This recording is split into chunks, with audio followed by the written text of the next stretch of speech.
What's up, y'all? Happy Thanksgiving. We back.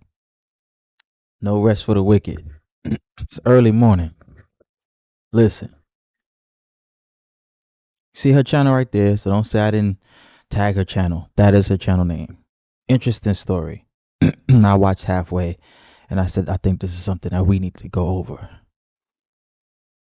So the title is Nigerian Scam by Sweden? Denmark? Dude from Denmark. Yeah, he's from Denmark. It don't matter. From Europe. So this woman met this man and she ended up giving him a lot of money. She's from the United States of America. She's from Dallas, big city. A lot of beautiful women up there in Dallas. But I just want y'all to listen and give me your feedback, because I'm gonna give you what I'm gonna show you how this ties into Passport Bros. By a European, a Danishman to be exact. Let's get into it. Danish. We need to talk about this because I made this video.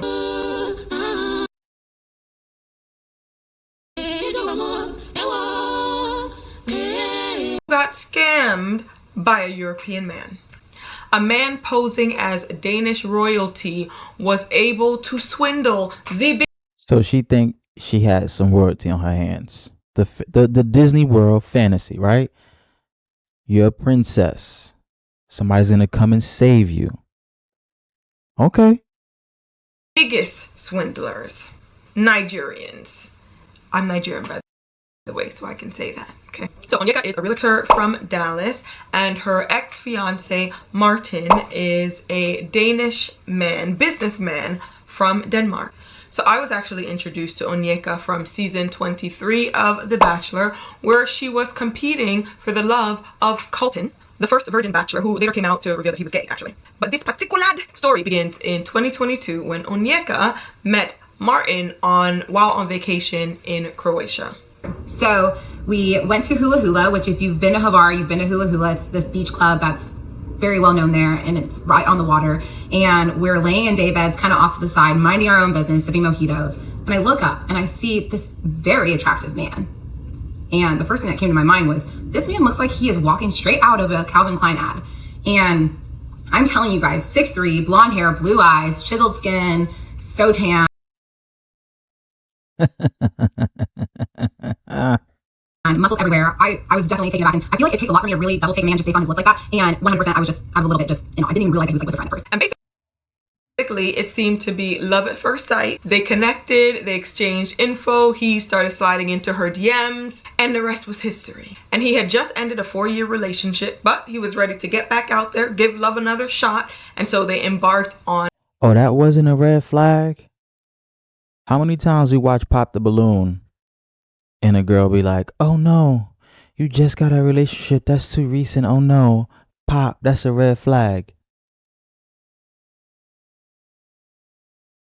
What they say? What do they say? Are you healed? Didn't matter. Blonde hair, blue eyes. On somewhat of a cross-continental international relationship. So about a month in, he is full force love bomb mode. And he not even living in America. She live in Dallas, heavy populated, a lot of millionaires, a lot of money. She's a realtor. She mingles with people who have bread, right? Dallas is an expensive area. There was nobody in the Dallas circumference that fit what you wanted, because you was in it for the bag. He's royalty. Okay. Offering to fly her out to Monaco, Saint-Tropez. He's having her in 5-star hotels. Tells her that his family by blood is Danish royalty. And it works. She tells him that she's in love with him on that trip, but I am a... She ain't do no research. She don't do no research. She ain't tell none of her peoples to research. Because if he was American, oh, they would have did a background check on him and everything. Oh, make sure you're not a serial killer or anything. Right? That old excuse. Because everybody trying to date him, trying to kill him. Whatever. You ain't do no background checks. This man just tell you he's royalty. You just believe it because he tricked off a little bread. He could have put that on his credit card, to be honest with you. But, okay. Jesus baby, okay? So I am paying attention to the little signs, and while on that trip, she has an accident. Just to recap, we went to Monaco, then we went to Saint-Tropez, and we ended the trip in Cannes. And the very last night we had together, we were at dinner, and I'm walking to go to the bathroom, and I fall, and everything goes black. And let me tell you, I am a clumsy person. I know I'm a clumsy person. I'm always tripping over myself. And that day specifically, I had been tripping over my dress pretty frequently throughout the day. But I've never had like a serious accident before like this. And it was completely out of the blue. I was walking up the stairs, and I remember walking up the stairs, and the stairs in France are extremely narrow. If you've been, and you definitely would probably agree with me.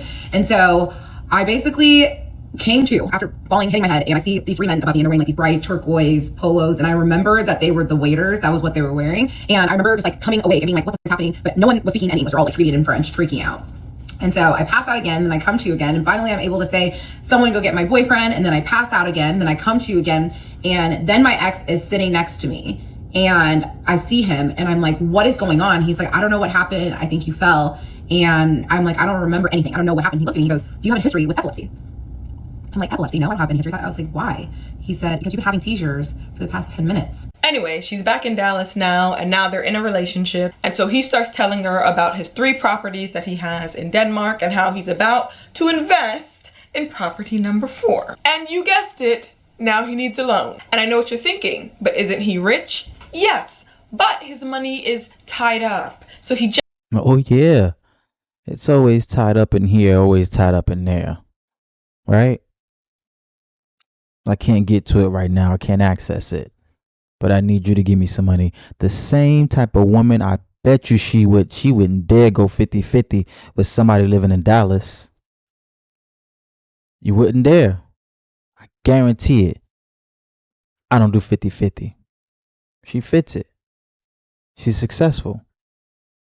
But you're willing to give money to a man across the water. I don't even know at this time frame how long they've known each other. But, okay. Just needs some help, but he's good for it. Now, I will say that he does not ask her, but of course, her being in love and hearing him talk about his money troubles, she offers to pay the $10,000 he needs. And he insists that he would never take money on her, but of course, somehow they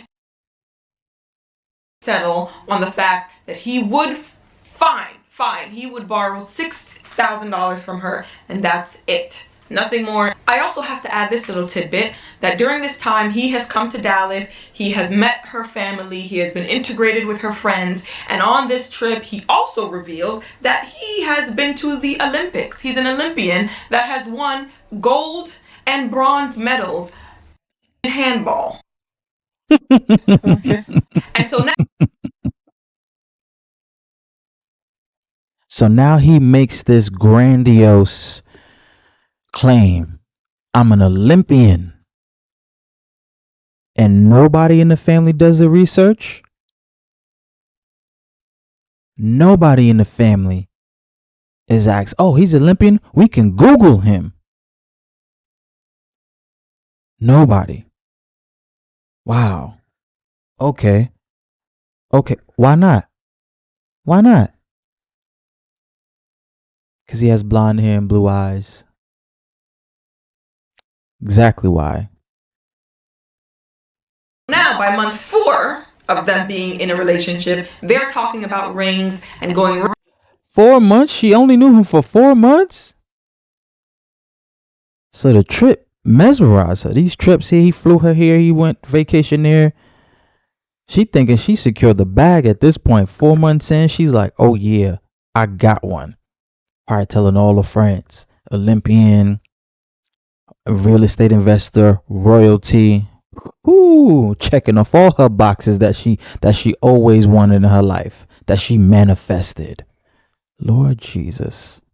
Ring shopping, but there's a pattern beginning to emerge that whenever he calls, there's some sort of bad news. And so he calls her one day and tells her that he has to get back surgery, but he doesn't want her to worry, and he does not want her to fly out to Denmark to be there for him. And she was really sad about this because it postponed their plan for her to finally meet his family and his friends for Christmas that year in Denmark. And like I said, this begins that cycle. So he's calling saying that his dad is sick, or he's calling saying that he has some issues with his bank account being tied up. But they continue to talk, and they talk so much about how they can't wait to spend so much more time together. But I bet you if that was a man in Dallas, she would have cut him off. She would have complained to her friends, "Oh my God, girl, he got so many problems. Oh no, no."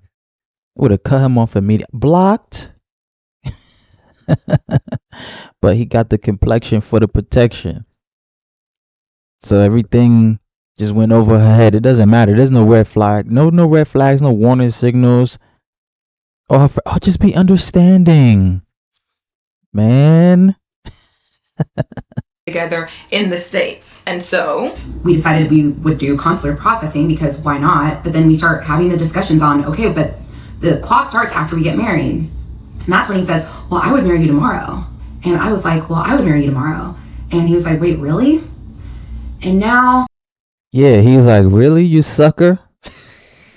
The time has come for me to drop the first of many bombs on you guys. This man is actually not my ex-fiance. He is my ex-husband. Yep. So during his next trip to Dallas, they decide to elope. They get married in a courthouse. He also asks during this trip to borrow $5,000. So that's $11,000. Yeah, we could count it up 11 grand. But him being, is he a U.S. citizen that's residing in he's Danish. What country is that, y'all? Sweden? That would be Swedish. Danish would be Denmark, right? So he flew to Dallas. They got married at a courthouse in Dallas. So he brought the proper documentation. What is the law for marrying a foreigner? Now, does he have temporary U.S. citizenship? How does that work? Doesn't matter. He got there. I love you. We get married. I need another couple grand, shorty. That he has now borrowed from her, if you are keeping tabs, okay, for the bookkeepers. And of course, there's more bad news about the Danish IRS that has his money tied up. And so, of course, she steps in and loans him $15,000. And so that is now $26,000. Just emptying out that bank account for daddy. Only go 50-50 or somebody with somebody in Dallas, but you done get this man 15 grand and you see him a couple times a year. Woo! If you are keeping track. And then a week after she lends him $15,000, she ends up giving him $3,000 for some other thing. So yes, we're creeping into the range of almost $30,000. He also convinces her to quit her 6-figure accounting firm job, the one that is allowing her the stability to lend him this money. Yeah, that one. So that she can focus on real estate, which was her true love and her true passion, because he insists that he will be the provider and he will take care of her. And so I will add that eventually, okay, he does pay her back $9,000. But here's where things get a bit sticky. Okay. In December of 2023, she does go visit him in Denmark, and that is when a friend of his reveals, accidentally on purpose. Okay. Before we had left the house, my ex had told me, I really don't want to go out tonight. Like, I just want to go to this party and then come home. And I said, that's totally fine. And so we're at the party outside, just hanging out and talking to his best friend. My ex is inside the home. And his best friend tells me, he goes, you guys should come out tonight. Like, please come out. And I was like,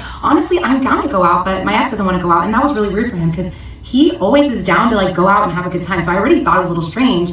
And then his best friend looks at me, he goes, oh, he probably doesn't want to run into any of his enemies from his past gambling addiction. I looked at him and I said, what gambling addiction? Because you ain't do your research. You ain't pry and pray and look at all the red flags that you would do with a man in Dallas. Because I know you would. I know you would have seeped through and looked through every little thing if it was a man in Dallas. He's a foreign guy, little accent, tall. I got it. That's the recipe for deception. That's the recipe for manipulation. And his best friend looks at me and goes, "You didn't know that he had a gambling addiction?" And that's the tea. The tea is that he is an addict. And so of course she confronts him, and he swears up and down that it was 10 years ago, that he doesn't struggle with that anymore. He is delivered! And at this point they're married, so she believes her husband. But that does begin the cycle of her not really trusting him whenever he talks about having money troubles, and also checking his bank statements. But here. It gets even more crazy when a friend of Onyeka's randomly reaches out. A couple days go by, and I get a message from one of my really, really good girlfriends, and she says, "Hey, I've been wanting to reach out to you for some time, but did you know that your ex owes my husband $200,000? And I remember I was like eating lunch. I was next to my ex, I was eating lunch, and I'm just like, I read this message and I couldn't breathe. Like, I literally could not breathe. And I look at him and I go, "What the fuck is this?" And he was like, "Oh, well, you know, we were working this crypto deal." Exactly. So that's when Crypto, which is the pseudo name that she gave them, and Crypto's wife enter the chat. And Crypto can confirm that her husband has been actively gambling as late as 2023, which obviously breaks Onyeka down, because it is finally clear that the guy that she is privately married to but publicly engaged. All right, he doing all this gambling. Is he winning? He didn't gamble 9,000, then another 3,000, then another 15,000. Okay, he did pay her back 9 grand, so he must have won then when he paid her back. But if he's doing all this gambling, he gotta be winning something. To is still at that moment an active gambling addict. And then by mid 2024, she obviously uncovered what we all knew, that him going to the Olympics and being an Olympian was a lie. But at this point, oh really? You don't say. So she stayed up, laying up in the bed with this man, just believing any little lie he said, and didn't Google anything. You can Google royalty lines.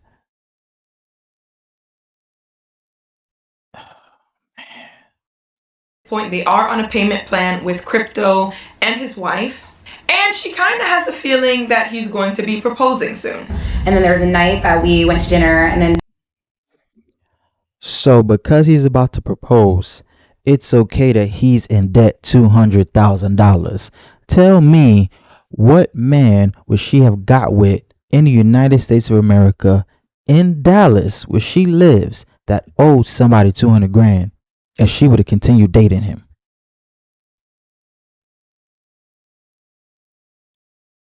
Okay.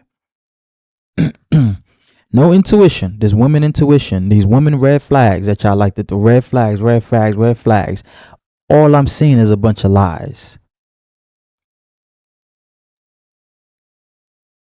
And we went out for a drink, and then we came back home, and the hotel we were staying at had a rooftop that was like overlooking the city. And so we went up there with a bottle of wine, and we're just drinking wine and just talking.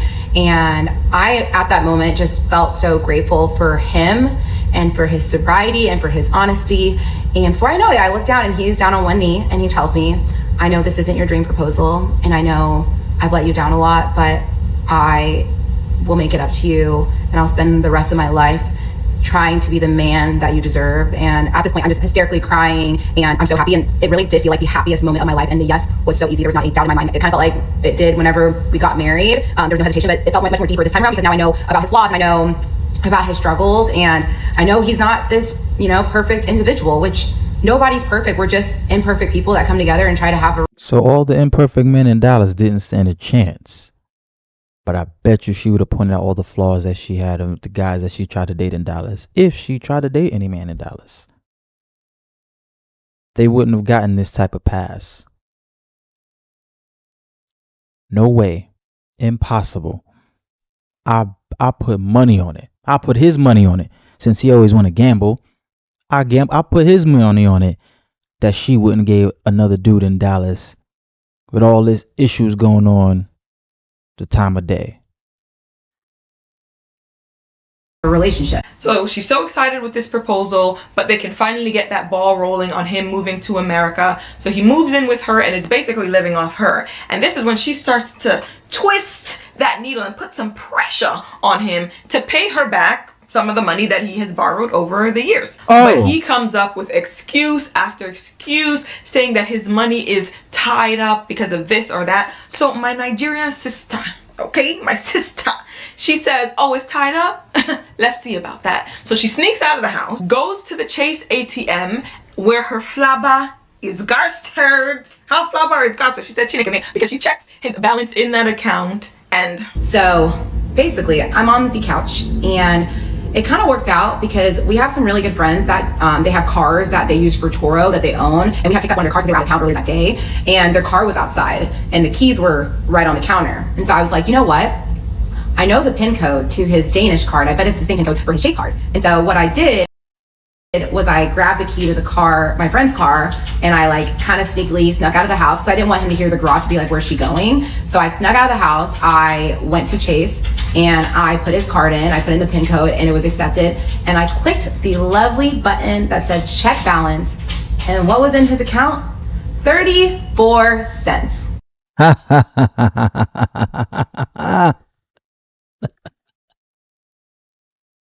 Hey, yo, this man was busting her down, got her spreaded open, on her knees, having her every which way he wanted, and he got 34 cents in his account. Women love bums. I'm going to say it again. She would have never went 50-50 on a man in Dallas. But you flew across the world to get a bum.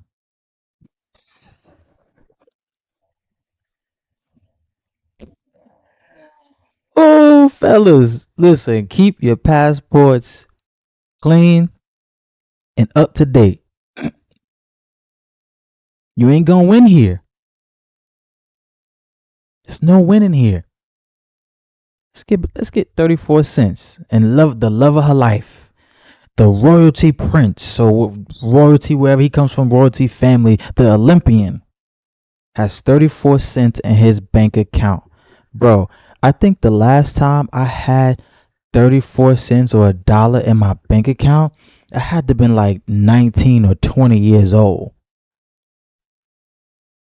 How you walking around?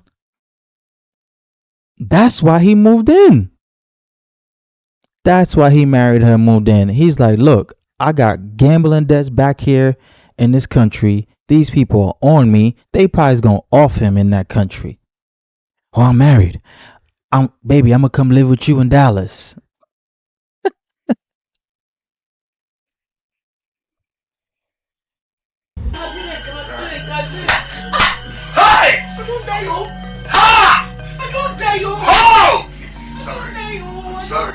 But yes, despite that, yes, 34 Lincoln cent, and the fact that she has found in this time gambling websites open on his phone by, I think it's January 2025, they're looking for wedding venues. And Martin is spending big money. He's offering out of nowhere, unprovoked, to pay for their traditional and white wedding, despite the fact that Onyeka's parents said that they can cover the traditional. He says, no, I'm gonna chip in.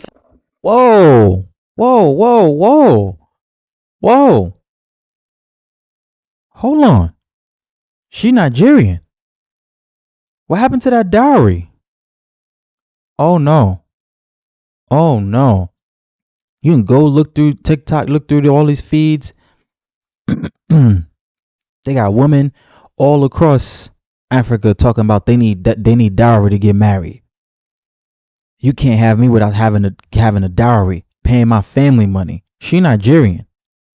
I ain't hear nothing about that dowry coming up.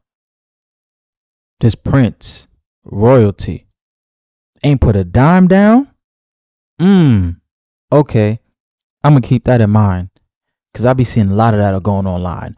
Oh, passport bros trying to get all these African women, y'all gotta pay a dowry. This woman's Nigerian. Her family asked for the dowry, but they gonna pay for the wedding? and they done found out this man's a scam artist, Tinder swindler at the finest. Some for that I want to pay, even though she knows and he knows that they didn't have that money at that time. But by the summer of 2025, finally all the money of his that has been tied up was finally supposed to be free. And shockingly, I was very shocked, there was no excuse. He calls her and says, yep, the money that was supposed to be unlocked in this summer in 2025 is unlocked. So happiness for a bit. And I say for a bit because this money that has been tied up is now free.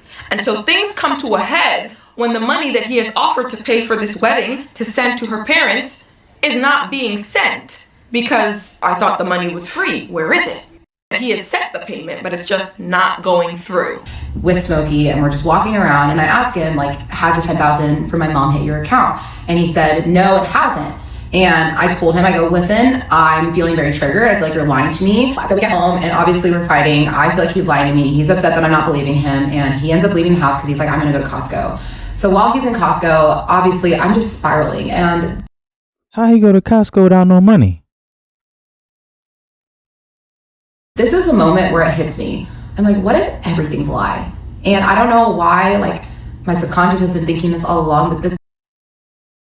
After 2 years, 2022, they met 2023 going into 2024, maybe a year and a half.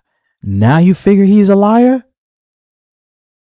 When you found out he was an Olympian? Now he's a liar. Oh, God. Ooh. This is the first time I fully am asking myself this question. And so I'm laying in my bed and I start playing with the app Revolut. And I start looking at it. And that's the app that he sent the money to my mom. And obviously he sent me screenshots. I sent the screenshot to my mom to verify it's going to be hitting on August 14th. And so I start playing around with the app and I just, I wanted to see what it would be like if I wanted to send a big payment. And the way Revolut works is you have to load the money into Revolut before you can send it to anyone. So I'm just playing around with it and I do a test transaction and I'm trying to send $10,000 even though I don't have $10K in Revolut to send. So I click schedule payment and I put just whatever date and I see the next page, which is the review page. And that's when I realized that that was the same screen that he showed me and that I sent to my mom saying that he sent the payment. And what he did was he cropped out the schedule payment button so it looked like he had sent the money, but he really did not. So at this point, my entire body is shaking. And so once she gets that information, she confronts him as she should. And get this, he said the relationship was over. The gig is up. He done run out of plays. He like, I done milked this cow for all I could milk her for. Now I'm flying my ass back to my country and I'm going to live my life. He probably had a girlfriend over there. I'm not going to go into that. He probably had a shorty over there. He probably was working on the shorty and then probably got her all in love. And now he about to fly back over there and use the next shorty. I tell you, this man's a Tinder swindler. Anyway.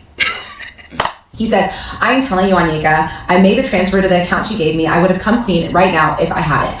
At this point, I think we should call off the weddings. We are not working as a team and I don't want to keep fighting over this. Your mom will get her $10K as soon as I get it back. No, let me rephrase that. We are calling it off. I'm doing my best for everyone. Now it's time to focus on my own mental health. I will stay at a hotel for a few nights. This is all too much for me. Once I get the money, we can discuss if there's a future, but the weddings are off. I don't know if she would have broken free sooner if he had not been the one to end that relationship at that time. Because even when he breaks up with her, she is begging and pleading for him to come back and to remember that they are married and they can work through anything. But he says, and he insists that they're over, so he packs up his things and is saying, I'm flying back to Denmark. Or Den of Teams, as I'm going to be calling it now, okay?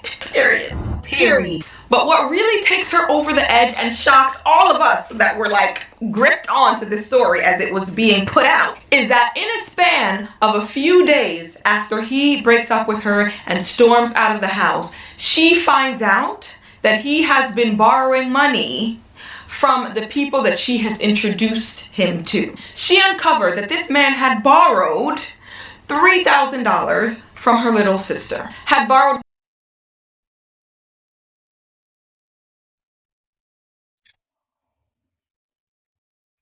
I have some words, but I don't want to say it because it'll probably get this video taken down. And y'all probably call me an idiot. This is crazy. Money from 4 different friends from different areas in her life. He borrowed from her cousin. He borrowed $10K from a co-worker's husband and $30K for some businessman that he met basically networking while in Texas visiting her. And the part that really pulled on the heartstrings, he had also borrowed money from her dad. What happened to that dowry that he gotta pay? Usually when you marry an African woman, you gotta pay the family a dowry. You hear it all the time. But the father gave money? Oh. I'm saying it right now. If I meet a shorty from Africa, they family better not ask me for a motherfucking dime. Generationals coming. Multi-generational Nigerians coming. Like, yeah. I started looking at divorce attorneys on day 1, and I actually had 2 meetings with the divorce attorneys while all of this was unfolding. So I truly felt like I was fighting for my life. And at the same time, I'm still reaching out to different people that have met him to see if they've given him money. My parents at this time didn't even know that I was married.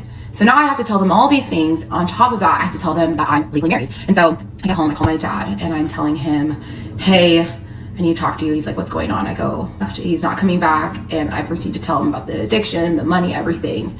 And then I ask my dad, I go, but please tell me he didn't take money from you. And my dad goes, don't worry about that right now. And then I was just on the floor screaming. Like, this is my family. This is my family. I didn't even know how to pick myself up. And then I heard my dad, I was on FaceTime with my dad, and he just goes, you need to be strong. And I like, immediately get up, so I couch and he looked at me, he's like, you need to be strong. He said, what he took is a drop in the bucket, and we're gonna get through this as a family. We also find out that this man has been lying through his teeth since the moment that he met her, because he was still in his 7-year relationship, not 4-year relationship. What did I say? Didn't I say he had a shorty back at home? Oh. The finesse. All that money was going to shorty back at home. Building. Not for you, sis. When he met her, as opposed to 4 months out of his 4-year relationship. Not only did he owe money to the people that he had met and scammed in her network in the US, but before that it had started with him owing money in Denmark, where he had to flee because people were threatening to Told y'all. Take him out for that money. He had to flee to China, where he also started scamming again. So he owes money as we speak to people in North America, Europe, and China. So I'm on the phone with his mentor friend, former friend, and he tells me, I'm a man that's found a lot of success in my life. I have $1.5 million worth of cars. I have $500,000 worth of watches. This man had to work hard to pull one over on me. He said, I have loaded guns in every single room in my house. I didn't know if this man was a part of a group. And I asked him, I go, why didn't you bring this up to me? He goes, well, Onyeka, you're Nigerian. Like, that's a scamming capital of the world. I didn't know if you were in on it. And that's when the irony hit me. I'm Nigerian, and I'm a proud Nigerian. I tell people it's my biggest flex. But the country's not perfect. We have our strengths, we have our weaknesses. But one of our weaknesses is that there's a ton of scammers. Versus Denmark, who's considered to be this prestigious, wealthy, happy country. So the fact that a Danish man pulled this over on a Nigerian, or Nigerians collectively, it just blew my mind. Therein lies the rub, as they say. That part, the irony right there, is what has made this story even more crazy to me as a Nigerian. And I'm very curious to hear your thoughts, of course. But one thing I can say, one thing that's very clear to me, is that if she did not think that he was a prize, for whatever reason, y'all could speculate onto why she thought he was such a prize. But if she did not think he was such a prize, okay, this scamming, this multi-generational, multi-national scamming, with her friends at least and family, would not have happened. And if he was not white and European, okay, he absolutely would not have been able to have scammed so many people of different colors and different creeds out of their money. He would not have been able to get $100, talk less of a whole 30K from people if not for the fact that he had that advantage, or I would say that privilege. Okay, some people don't like that word, but this is what it means. You have privilege to do good, and you also have the privilege to get away with doing bad for so long in so many places. Anyway, I just had to bring this story. Yeah, man. She hit the nail on the head. I agree with her. It was a great story. Interesting story. I wonder if they ever got their money back. I wonder if any of them people got their money back. Her family, her mom, her sister, the colleagues. Now she looks embarrassed in front of her friends and her family.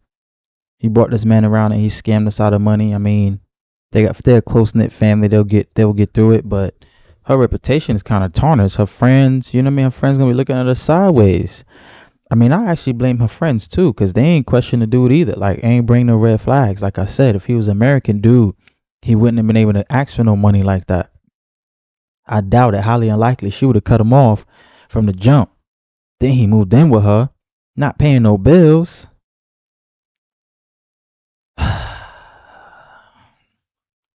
I'm not gonna sit here and call this a win for Passport Bros, but I will say there's a few things I want to say. One, be mindful. No matter who you meet, wherever you're traveling, right? Again, if something seems too good to be true, it is. Do your research. Have the same type of qualifications and criteria as you would. If that man was a Dallas man, that wouldn't have happened, because he would have had to jump through leaps and bounds just to probably even get a date with her. But she traveled out the country as a passport sis, met this man over in Europe, and thought this shit was sweet. It's not always like that. Wow. But the creator here said it. She's right. Only reason why he got away with that, because he had the complexion for the protection. Let me know what y'all think. Am I being too harsh? Like, comment, subscribe. Peace.